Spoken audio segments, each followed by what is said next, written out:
காசாவிற்கு உதவிகளை வழங்க முயன்றபோது ட்ரோன் தாக்குதலுக்கு உள்ளான சர்வதேச ஏற்பாட்டாளர்கள் பயணிக்கும் 50 சிறிய கப்பல்களுக்கு ஆதரவாக இத்தாலி 2வது கடற்படை கப்பலை அனுப்பி வைத்துள்ள நிலையில் ஸ்பெயினும் தனது கடற்படை கப்பலை அனுப்பி வைத்துள்ளது.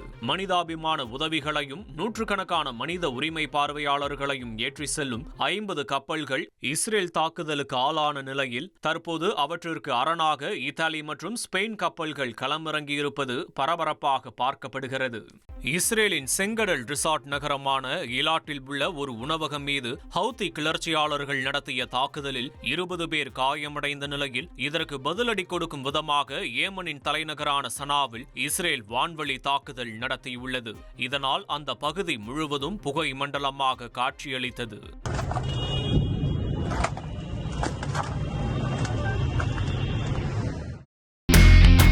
இனி செல்லும் இடமெல்லாம் செய்தி. தந்தி டிவியின் வாட்ஸ்அப் சேனலை ஃபாலோ பண்ணினா செல்லருக்கும் இடமெல்லாம் செய்தி.